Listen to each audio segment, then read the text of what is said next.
Hi guys, I would like to talk about the law of total probability, which is an easy but important concept that we will use in probability theory part of this course. So let us remember the conditional probability concept, which is going to be like something about like two events. One of the events is like I'm rolling a die, a fair die, and then the first event A is obtaining the odd numbers when I roll a die, and B event being the outcome is less than or equal to 3, which is the possible outcomes are 1, 2, 3. So what is the probability of A? You can see the probability of A is 3 over 6, which is 1 over 2, right? So how about the probability of A given B? That means we are going to write the conditional probability concept formulation. Probability of A is equal to probability of A intersection B divided by probability of B. What is A intersection B? 1 and 3, right? So probability of A intersection B is going to be 2 out of 6. What is probability of B? 3 over 6, because I can obtain 3 outcomes out of 6. And finally, the outcome will be 2 over 3 for the probability of A given B. So I hope you remember this concept. Now we had two events and we calculated the probability of a conditional case. Now let us move on to the next topic, which is called law of total probability. Now I will mention basic terms on this concept. Now you have, this is my sample space, all possible outcomes, and there are three different cases arkadaşlar. I can now partition this sample space into three subsamples, okay, or partitions, okay, B1, B2, and B3.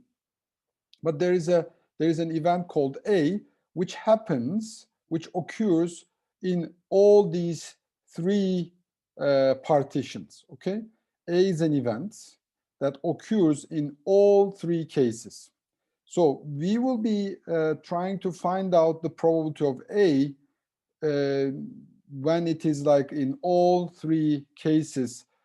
So we will try to find out the probability of A in this case. This is the main idea. Let me remind you of the disjoint events, okay? B1 is different than B2, and it is different than B3. So we have three disjoint events. That means there is no overlap between B1, B2, and B3. So what is the probability of A then arkadaşlar? What is the probability of A? I will find it by probability of A intersection B1, which means this part, okay, this part.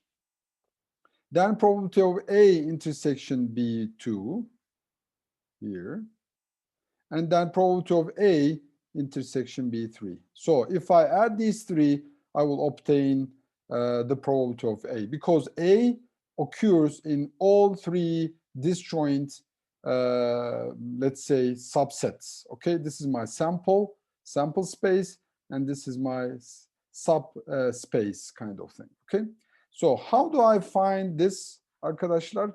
If you remember, we were talking about P A given B is equal to PA intersection B divided by PB. If you think about the intersection here, then if you multiply PA given B times PB will give me the intersection part. Okay, so I can come from here, and using the conditional probability concept, I can write this part.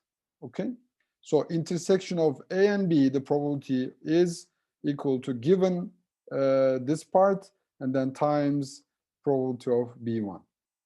Okay, I will write the same thing for the B2 partition and for the B3 partition. So I'm trying to find out the total probability of A in 3 different pieces, in 3 disjoint, let's say, subspaces, and then I will find out the probability of A. I will give an example, and I hope you will understand it a lot better.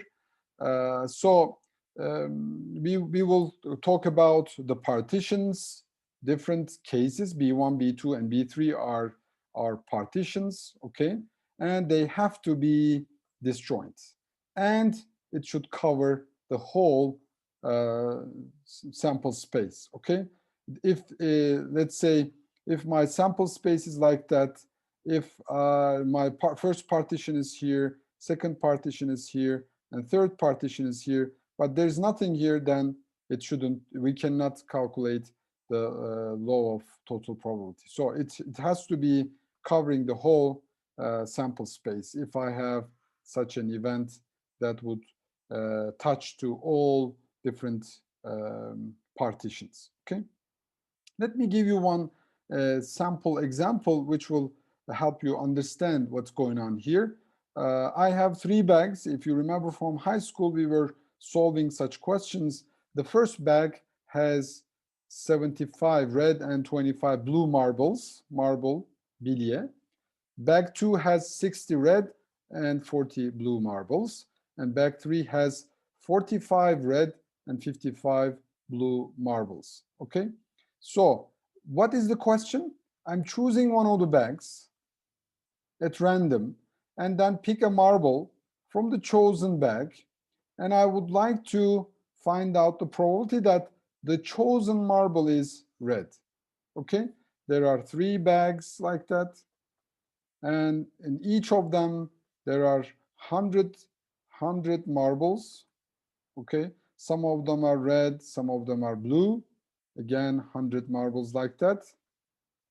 Okay, the number of red marbles is different than different in each bag. So what is my goal? I'm trying to find out the probability of choosing a red out of these 3 cases. Okay, so how should I start? First, I'm going to start with finding these probabilities. If I know that I have chosen the first bag, what is the probability of choosing randomly a red marble? It is 75 over 100. When I know that bag 1 is already chosen. If I know bag 2 is already chosen, then 60% is going to be the probability of choosing a red marble when I know that bag 2 was chosen. Probability of choosing a randomly chosen red marble when I know that it is coming from the third bag, then the probability will be 0.45. Now, what was my goal? Probability of red. How will I find this?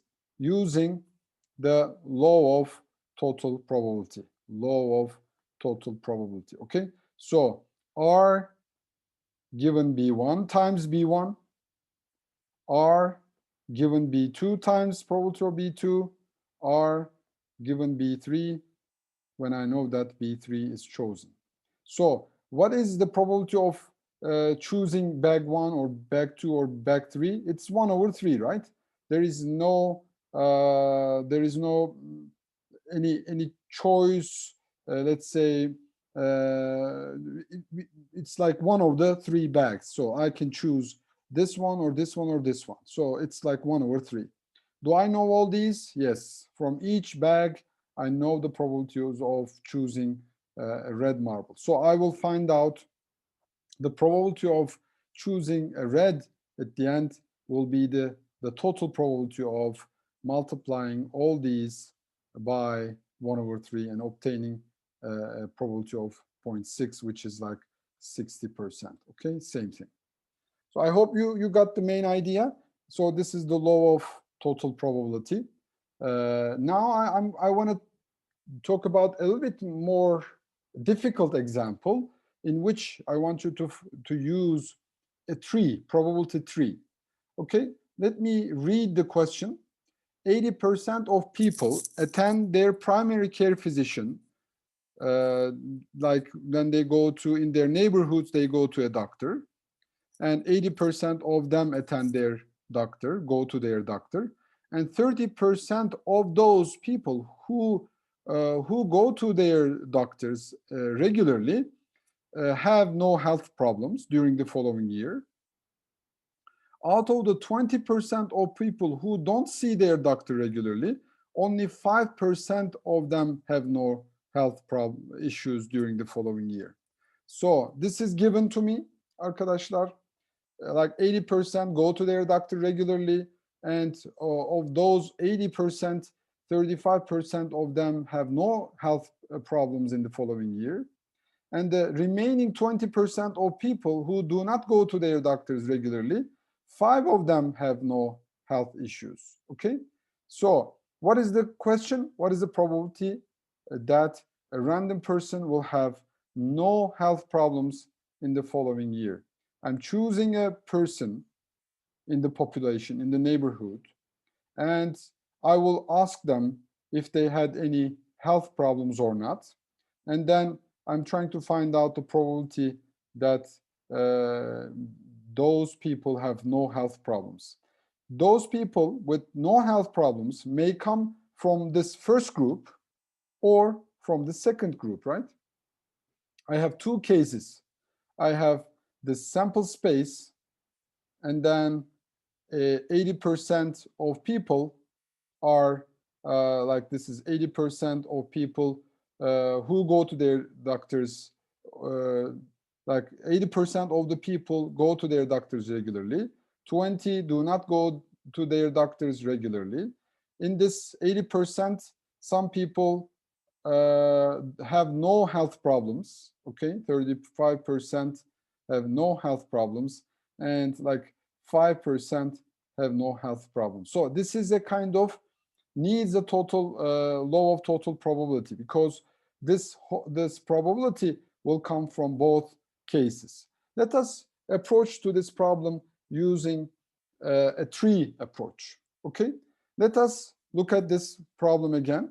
Let us look at the whole population, 100% of the population. 80% sees the doctor regularly, and 20% do not see the doctor regularly.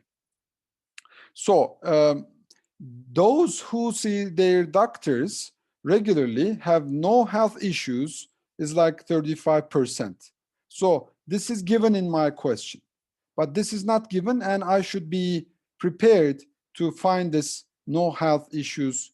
Using the no health issues case, I should find out health issues. So people who see their doctors will have a health issue in 65% of the time, okay? Or 65% of people will have health issues in the following year. If the people do not see their doctors regularly, like only 5% have no health problems, that means 95% of the people who do not see their doctors regularly will have some kind of a health issue.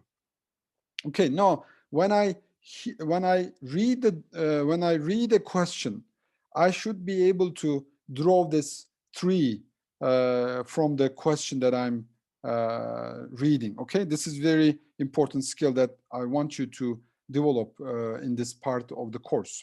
So let us continue. If you think about like the people in the population, in the neighborhood that sees a doctor and have no health issues will correspond to 28%. The people who sees a doctor and have health issues will be like 52%. I'm multiplying these two, okay? Because if I know health issues, when I know that they see the doctor, okay, it is like 65% of the time, right?